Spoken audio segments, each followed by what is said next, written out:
नमस्कार, मैं हूं सौरभ शर्मा। आप देख रहे हैं हकीकत क्या है। अगर हम कहें कि दुनिया भर में घूम घूम कर इस्लाम पर तकरीरें देने वाले जाकिर नायक का पूरा खेल फिक्स होता है तो सुनकर शायद आपको हैरानी होगी, लेकिन हकीकत यही है कि खुद को इस्लाम का सबसे बड़ा स्कॉलर दिखाने वाला जाकिर नायक, उनसे पूछे जाने वाला हर सवाल पहले से तय होता है।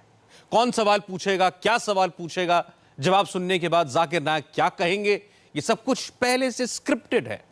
हकीकत क्या है में आज हम आपके सामने जाकिर नायक की तकरीरों के इस पूरे फर्जीवाड़े की पोल खोलेंगे, सबूतों के साथ, गवाहों के साथ। तो आप मानते हैं कि खुदा एक है? हाँ। आप मानते हैं बुत परस्ती गलत है? हाँ, गलत है।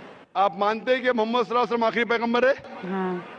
आपको कोई भी जबरदस्ती कर रहा है इस्लाम कबूल करने के लिए? नहीं नहीं। इंशाल्लाह मैं अरबी में कहूंगा, आप उसे दोहराइए। अशहदु अशहदु अल्लाह अल्लाह इलाहा इलाहा इल्लल्लाह इल्लल्लाह।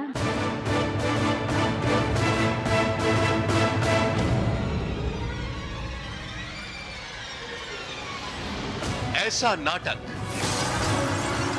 ऐसा फरेब, ऐसी जालसाजी कि बड़े बड़े चक्कर में पड़ जाएं।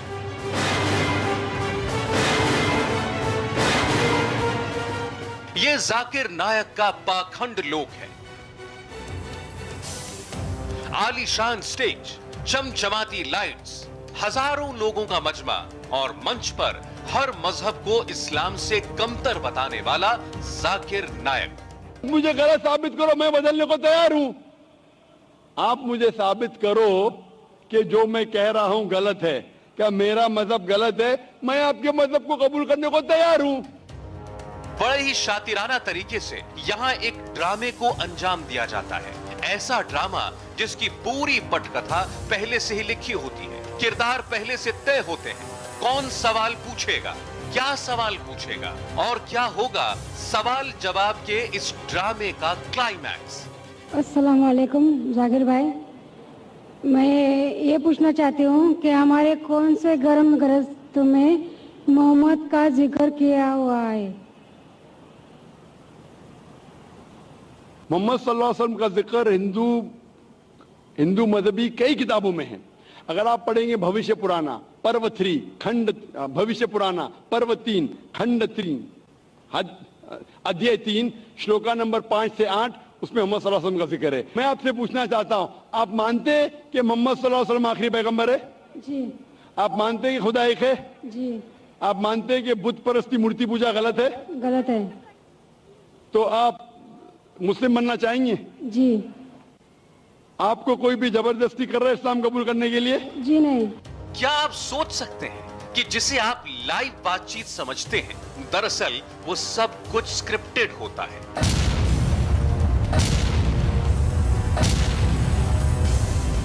सवाल भी, सवाल पूछने वाला भी। जी हां, जाकिर नायक के साथ बरसों काम कर चुके लोग बताते हैं कि दरअसल मजबे में मौजूद सवाल पूछने वाले लोग पहले से सिखाए पढ़ाए होते हैं। वो पहले से बताए गए सवाल पूछते हैं, सबके सामने जाकिर नायक से प्रभावित होने का नाटक करते हैं और फिर इस्लाम कबूल करते हुए कलमा पढ़ने लगते हैं। आदमी जो सवाल पूछते हैं ये सब प्रिपेयर पहले से होकर आते हैं कि आज के दिन ये आदमी ये सवाल पूछेगा, आज के दिन ये आदमी ये सवाल पूछेगा, और दूसरे से सवाल पूछाते ही नहीं किससे।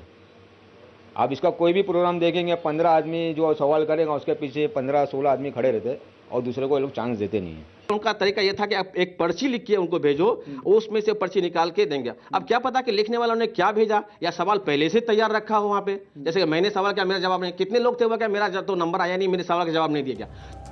कहीं सुना है आपने कि 30-30, 40-40 साल से एक धर्म को मानने वाला कोई शख्स अचानक एक टीवी शो में जाकर अपना धर्म बदल ले? लेकिन जाकिर नायक के प्रोग्राम में ऐसा ही होता है। एक ही प्रोग्राम में 10-10 लोग जाकिर नायक के सामने कलमा पढ़ते हैं। इसका क्या राज है, इसकी क्या हकीकत है, ये भी जान लीजिए। इसका जो प्रोग्राम जो होता है चूना भट्टी में, जो सुमैया ग्राउंड में जो इसका प्रोग्राम होता है, वो टोटल बनावटी है।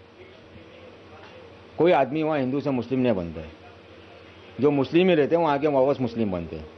यानी सऊदी, दुबई, यहाँ के शेख लोग को दिखाने के लिए इसका पूरा गेम प्रिपेयर्ड है। कोई 6 महीना पहले या 1 साल पहले किसी ने इस्लाम कबूल कर लिया, ठीक है, अब उसको सिर्फ टीआरपी के लिए और विदेश कंट्री से ज़्यादा पैसा, लोगों को लगेगा ना कि लोग धर्म परिवर्तन कर रहे हैं या ये चीज़, ऐसा नहीं होता था सर। यानी कोई 3 घंटे में अपना 30 साल का थोड़ी वो चेंज कर देगा ऑल ऑफ अ सडन, कि 1-2 घंटे का लेक्चर सुना और उसने बोला कि हाँ चलो। साल 2015 का ये वीडियो देखिए, पूरा माजरा खुद ब खुद समझ में आ जाएगा। इस वीडियो में दिखाया जाता है कि श्वेता नाम की एक हिंदू महिला किस तरह जाकिर नायक के असर में आ रही है। वो खुद कहती है कि उसे मूर्ति पूजा पसंद नहीं, उसे इस्लाम अच्छा लगता है, और फिर जाकिर नायक उसका भी धर्म परिवर्तन करते हैं। आपको कैसा लगता है इस्लाम का मजहब पीस टीवी देखने के बाद? आपके क्या ख्यालात है इस्लाम के बारे में? मैं बचपन से ही एक चीज के खिलाफ रही हूँ कि मूर्ति पूजा, जो कि हमें कभी भी पसंद नहीं पड़ा। जो ऊपर वाला हमें बनाया, तो हम जिसको बना के पूछते हैं उसमें शक्ति कैसे हो सकती है? आपको कैसा लगता है इस्लाम मजहब? ये मुझे हमेशा रहता था कि इस्लाम धर्म बहुत अच्छा है, क्योंकि उसमें ना तो मूर्ति पूजा है ना भी कुछ है, सिर्फ ऊपर वाला है जो पूरे दुनिया को कंट्रोल करके रखा हुआ है, जिसके बिना एक पत्ता भी नहीं हिल सकता। आप मानते हैं कि खुदा एक है? मैं बचपन से मानती हूँ ऊपर वाला एक है। आप मानते हैं कि मोहम्मद सल्लल्लाहु अलैहि वसल्लम आखिरी पैगंबर है? हाँ, ये सब बचपन से ही पता है मुझे। तो मैं आपसे पूछता हूँ डॉक्टर श्वेता, जब आप मानते खुदा एक है, आप मानते बुत परस्ती गलत है, आप मानते मोहम्मद सल्लल्लाहु अलैहि वसल्लम आखिरी पैगंबर है, तो उसका मतलब आप मुसलमान हो चुके हैं। जाकिर नायक के न जाने कितने वीडियो हैं जिनमें बार बार यही नाटक दोहराया जाता है। सब कुछ तय, बिल्कुल फिल्म की तरह। क्या बोलना है, क्या पूछना है, किसे बोलना है, किसे नहीं, सब पहले से फिक्स। जितना भी वो करता था, हम लोग शुरू से ये बोल रहे हैं कि वो प्लान के साथ, कि भाई किसको सवाल पूछना है और उस सवाल कितने लोग पूछेंगे, फिर कुछ लोगों को झूठ मूठ का के स्टेज पे आ जाना हमारी गुफ्तगू के दरमियान और आप कहना कि आपकी गुफ्तगू से हम इन्फ्रेश हुए और हम मजहब इस्लाम कबूल कर रहे हैं। जाकिर नायक को जानने वाले यहां तक बताते हैं कि दरअसल शोएब सैयद नाम का एक शख्स उसके लिए भाषण लिखता है और जाकिर उसे लेकर रट्टा मारता है। इस्लाम के नाम पर जाकिर नायक दरअसल अपना कारोबार चलाता है और अब उसकी ये हकीकत दुनिया के सामने जाहिर हो चुकी है। सचिन चौधरी और संदीप चौधरी के साथ सुधीर शुक्ल, इंडिया टीवी, मुंबई। यानी सवाल भी हमारा, जवाब भी हमारा। जाकिर नायक की जालसाजी की पोल पट्टी तो आपने देख ली। अब आपको बताते हैं जाकिर नायक का ये पूरा फर्जीवाड़ा आखिर है क्यों करता है वो ऐसा। दरअसल जाकिर का पूरा एम्पायर करोड़ों रुपए के उस डोनेशन पर टिका है जो उससे सऊदी अरब और दूसरे मुस्लिम मुल्कों से मिलता है। शेखों की नजर में इस्लाम का सबसे बड़ा रहनुमा बनने के लिए जाकिर नायक ये पूरा ड्रामा करता है। वो लोग ही सवाल करते, वो लोगों को तो किसने देखा ही नहीं आज तक, कहाँ से आए लोग, कौन है भाई? आप मेकअप करते हो, आप लिप ग्लॉस लगाते हो, आप गोरे चिट्टे बन के जाते हो। कोई आदमी वहाँ हिंदू से मुस्लिम नहीं बनता है, जो मुस्लिम ही रहते हैं वहाँ के वापस मुस्लिम बनते हैं। सामान्य से देखने वाले इस चेहरे के पीछे असल में कितने चेहरे छिपे हैं, धीरे धीरे इसकी हकीकत पूरी दुनिया के सामने आने लगी है। क्या जाकिर नाइक का पूरा साम्राज्य झूठ और फरेब की बुनियाद पर टिका है? क्या जाकिर इस्लाम के नाम पर सबकी आंखों में धूल झोंक रहा है? क्या पीस टीवी की आड़ में मनी लॉन्ड्रिंग का काला धंधा चल रहा है? जाकिर के पुराने करीबियों ने कई ऐसे चौंकाने वाले खुलासे किए हैं। ये वो खुलासे हैं जिनकी वजह से जाकिर का अपना इस्लामिक वर्ल्ड शक के दायरे में है। सिलसिलेवार तरीके से देखिए कि आखिर कैसे काम करता है जाकिर का ये पाखंड लोग।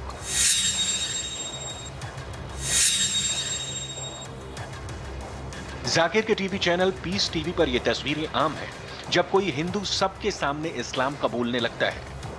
मेरा बच्चा कुछ भी काम करता नहीं, खाली गाली देता है, तो मेरा क्या मकसद है उस पर? धन्यवाद। आपका जो फर्ज है पूरा कीजिए, आप बच्चे की देखभाल कीजिए, उसे अच्छे तालीम दीजिए और कोशिश कीजिए कि उसको अपने ईश्वर, अपने भगवान, अपने अल्लाह की तरफ सिर्फ इबादत करे, सिर्फ अल्लाह की इबादत करे और किसकी नहीं। पीस टीवी के जरिए दुनिया भर के करोड़ों लोग ये तस्वीर देखते हैं। मैं आपसे पूछना चाहता हूं कि आप एक खुदा एक अल्लाह में मानते हैं? Of course. मानते? यस। आप मानते हैं कि अल्लाह के अलावा कोई माबूद नहीं? बेशक। आप मानते हैं कि बुत परस्ती गलत है, मूर्ति पूजा गलत है? गलत है। आप मानते? आप मानते हैं कि मोहम्मद सल्लल्लाहु अलैहि वसल्लम अल्लाह के आखिरी पैगंबर है? Yes of course. माशाल्लाह। आपको कोई भी इस्लाम कबूल करने के लिए जबरदस्ती कर रहा है? बिल्कुल नहीं। आप अपनी खुद की ख्वाहिश से कबूल करना चाहते हैं? यस बिल्कुल, पूरे होश और आवाज में। जाकिर के पुराने सहयोगी साजिद शेख का दावा है कि जाकिर जानबूझकर धर्म परिवर्तन का पाखंड करता है ताकि दुनिया भर के दर्शकों के बीच उसकी ऐसी इमेज बने जो इस्लाम का प्रचार प्रसार कर रहा है और बदले में रईसों से ज़कात के नाम पर मोटी रकम मिले। कहां से पैसा आता है और क्यों किया जाता है? ऑल वर्ल्ड से आता है। ये मुस्लिम की मदद करने के लिए आता है, मुसलमानों की मदद करने के लिए आता है कि जो भी है, जैसे भी है, वो लोग जो गरीब है वो लोग की तुम मदद करो। लेकिन ये किसकी मदद नहीं करता है, ये सिर्फ अपना मशीनरी, पिक्चर के जो सेट रहते हैं, मशीनें, वीडियो वो सब सीडी वीडी ये सब बनाने के लिए वो फंडिंग लेता है।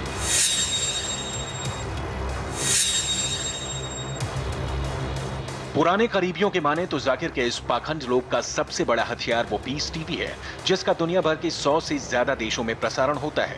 आरोप है कि जाकिर इस चैनल का इस्तेमाल अपना प्रोपेगेंडा फैलाने के लिए करता है। जाकिर टीवी पर अपना ग्रैंड शो करता है, हजारों लोगों की भीड़ दिखाता है। ये सब लोग जाकिर के जाल में फंस जाते हैं और चंदे की रकम बढ़ जाती है। कि जितने भी मस्जिद के बाहर चंदा मांगने वाले फकीर, वो सारे सूट पैंट आकर पहन के, या मस्जिद का चंदा या किसी मदरसे का चंदा सूट पैंट टाई पहन के खड़े हो जाए कि हमारी मस्जिद बन रही है, इसको चंदा दो। कोई चवन्नी नहीं देगा, कोई चवन्नी दे। इनको क्यों देते हैं? क्योंकि ये टीवी पे आते हैं और ये सारे पढ़े लिखे लोग जो है ना, इनको बेवकूफ़ बनाने का एक पूरा प्री प्लान तरीके से एक रैकेट चल रहा है। जाकिर के सारे कार्यक्रम टीवी के हिसाब से होते हैं। सब कुछ 6 महीने पहले से तय होता है। कार्यक्रम चाहे देश में हो या विदेश में, पूरा खाका पहले से ही खींच लिया जाता है। रैली में कौन कौन लोग आएंगे, कैसे आएंगे, कहां रुकेंगे, सब पहले से फिक्स होता है। जब अभी समझो ये साल प्रोग्राम बनना तैयार हो रहा है, ये इसकी स्टडी पहले से चालू होती है। 6 महीना 3 महीना ये लोग पहले से प्रोग्राम पूरा करते, सब सेटअप करते, पूरा हर चीज़ सेटअप करते। जो बंदा सवाल करेगा वो यहाँ के बंदे रहते नहीं है, कोई राजस्थान से आ गया, कोई किधर से आ गया, कोई किधर से आ गया, अननोन चेहरे रहते। वो लोग ही सवाल करते, वो लोगों को तो किसने देखा ही नहीं आज तक, कहाँ से आए लोग, कौन है भाई ये। एक रैली होती है ना, पॉलिटिकल रैली, तो बसें भेजी जाती है कि आओ आपको खाना पीना मिलेगा, आप रुकेंगे यहाँ पर, फलाने स्कूल में रुकोगे आप, यहाँ उनका ठहरने का गेस्ट हाउस में। इनके जितने भी सोमैया ग्राउंड में लेक्चर्स हुए इनको सबको रुकाया जाता था भाई, ये भीड़ इकट्ठा की जाती थी। जाकिर के कार्यक्रम में लोग अक्सर माइक लेकर सवाल पूछते हैं। ये सवाल पूछने वाले फिक्स होते हैं, ये तो आपने सुन लिया, लेकिन जाकिर का जवाब कैसे तैयार होता है जरा ये भी जान लीजिए। पीस टीवी में काम कर चुके जुबैर खान का दावा है कि मुंबई के इस्लामिक रिसर्च फाउंडेशन में बैठे 2 लोग जवाब तैयार करते हैं और जाकिर इस जवाब को भाषण की तरह रटता है। ब्रेक से पहले आपने देखा कैसे जाकिर नायक की सारी तिलिस्मी दुनिया दरअसल फरेब और झूठ पर टिकी हुई है, सब ड्रामा। जाकिर नायक खुद को इस्लाम का सबसे बड़ा जानकार फिर भी बताता है, लेकिन इस्लाम को सबसे बड़ा बेहतर मजहब बताने के लिए वो कई बार ऐसी ऊल जलूल दलीलें देता है जिन्हें सुनकर आप अपना सर पीट लेंगे। अब सुनिए, जब जाकिर नायक से एक पूछा गया कि क्यों सऊदी अरब और कई मुस्लिम मुल्कों में मंदिर या चर्च बनाने पर बैन है, तो क्या तर्क दिया गया। अगर आप एक स्कूल के प्रिंसिपल हैं और अगर आप मैथ्स टीचर चुनना चाहते हैं और 3 टीचर आते हैं, एक टीचर से आप सवाल पूछ रहे 2 + 2 कितना, पहला टीचर कहता है कि 2 + 2 3, दूसरा टीचर कहता है 2 + 2 4, तीसरा टीचर कहता है 2 + 2 6। तो मैं ये उनसे पूछता हूं, वो टीचर जो कहता है 2 + 2 3 या 2 + 2 6, क्या आप उसको स्कूल में रखेंगे? तो वो कहते हैं नहीं। मतलब क्यों? आप उसको पढ़ाना देंगे? बोलते नहीं पढ़ाना देंगे। क्यों नहीं देंगे? क्योंकि उसे मैथमेटिक्स का सही इल्म नहीं है। तो दीन के मामले में हम जानते हैं इस्लाम ही सिर्फ सही दीन है, इसीलिए हम दूसरे दीन का प्रोपगेशन अलाउ नहीं करते। जाकिर नायक फिलहाल विदेश में है, भारत कब लौट जाएंगे किसी को नहीं मालूम। इस बीच आज जाकिर नायक के वकील ने कहा कि वो जांच एजेंसियों की मदद के लिए तैयार हैं और जल्द ही मीडिया से बात करके अपना पक्ष भी रख सकते हैं। उनका आने का पहले कोई इरादा नहीं था। जब ये प्रेस रिपोर्ट्स आने लगे linking him to the terror attack in Dhaka, और ये जो टेरर रिपोर्ट्स, ये प्रेस रिपोर्ट्स के बाद में जिस तरीके से इस चीज़ को लेकर के जो है माहौल भड़काया गया, उस वजह से ही thought it necessary that he should change his schedule for a day और to and come to India to meet the press and face the prosecution and the media on why they are actually maligning him in this fashion. So वो उन्होंने schedule उनका change किया था 1-2 दिन के लिए, वो आके face करना चाहते थे। अब सवाल यह कि ये सारा तमाशा, ये ढोंग क्यों? आखिर जाकिर नायक की तकरीरों की हकीकत है क्या? देखिए इस पर की बात। जाकिर नायक की तकरीरों की हकीकत यह है कि इस्लाम के नाम पर दरअसल सिर्फ चंदे का धंधा चल रहा है, डोनेशन के जरिए करोड़ों की कमाई कर रहा है। साल 2010 में आपको बता दें, जाकिर नायक को 12 करोड़ रुपए का चंदा मिला। 2012 में ब्रिटेन और सऊदी अरब से 15 करोड़ रुपए मिले। मुंबई में IRF एजुकेशनल ट्रस्ट को 10 करोड़ की डोनेशन मिली। कुल मिलाकर 2009 से 2015 के बीच IRF को 74 करोड़ रुपए डोनेशन में मिले और जाकिर नायक इस रकम का ज्यादातर हिस्सा पीस टीवी पर खर्च करता है ताकि टेलीविजन के जरिए ये प्रोपेगेंडा पूरी दुनिया में फैला सके और डोनेशन मिलती रहे। हकीकत क्या है, मैं आज बस इतना ही।